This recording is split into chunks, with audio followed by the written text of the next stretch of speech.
En 1909 se terminó de hacer la vía. Y ya al año siguiente ya trabajaban a pleno, con 6, 7 trenes diarios. La estación esa se hizo con tierras de la playa. En esa época todos los empleados eran extranjeros, no había prácticamente argentinos criollos. Eran casi todos italianos, ingleses, y hacían hornos de ladrillo mismo en las playas. La llegada del ferrocarril por estas tierras trajo consigo la apertura de algunas instituciones, mutuales y gremios que tenían que ver con la vida activa de los empleados ferroviarios. Año 1910. Nace la delegación gremial de la Fraternidad, que nucleaba al personal de depósitos, de locomotoras, talleres y conducción. En el año 1912 abre sus puertas la Delegación Billiars de la Confederación Ferroviaria, un gremio que agrupó al personal de tráfico y de vías y obras, y su función era la de representar a los empleados en caso de necesidad, en conflictos gremiales como los ocurridos en los años 1912, 1914 y 1917. Durante el año 1922 se crea la Unión Ferroviaria, mutual que nucleaba a todos los empleados ferroviarios en el orden nacional, menos a los de la Fraternidad. En ese mismo año desaparece la Confederación Ferroviaria para darle paso a la Mutual Ferroviaria, que se organiza en forma precaria hasta el año 1948. Porque yo en la carrera nuestra entraba al ferrocarril a los 6 meses como de aspirante, así como es provisorio. A los 6 meses le tomaban un examen para quedar efectivo.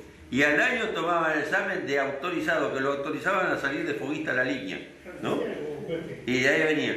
Y yo en 5 meses rendí el examen de efectivo y de autorizado.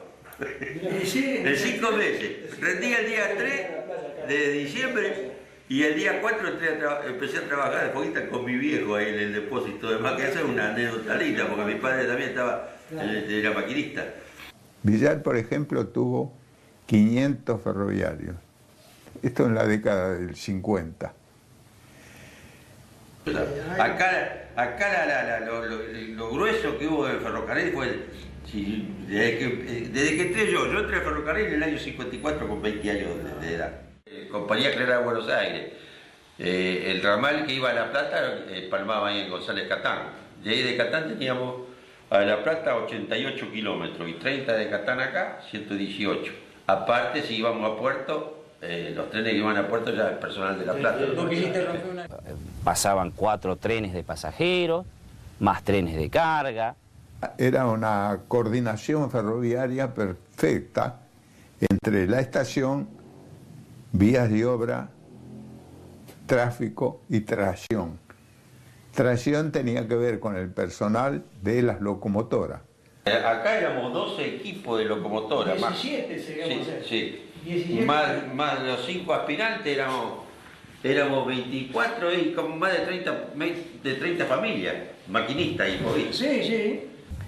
Fue un pueblito de mucho movimiento en esos años y anterior a eso más todavía.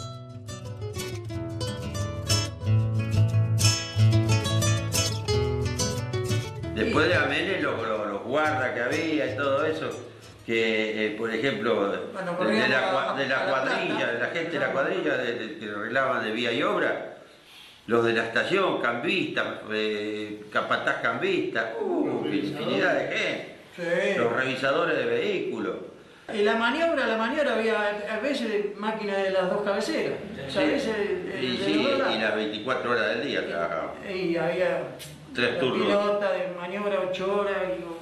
El bloqueo de las estaciones era casi normal. Acá no había mucha gente y mucho laburo. Acá sí, había una pilota las 24 horas del día. Pilota le decíamos que como se dejaban cierta cantidad de vagones y había que clasificarlos.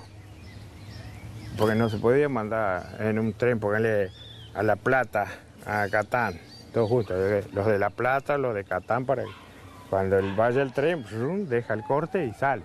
Villar, por ejemplo, que recibía de 4 ramales, muchas veces le comunicaba que estaba bloqueada.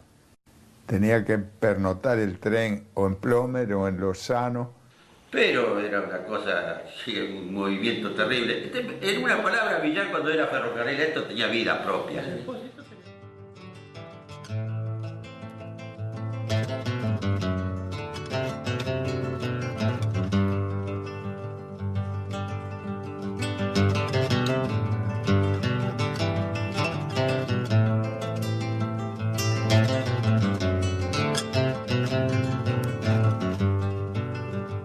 Que ese ferrocarril, en el tiempo de la bonanza, fue uno de los ferrocarriles que en proporción de kilómetros transportó más mercadería y pasajeros.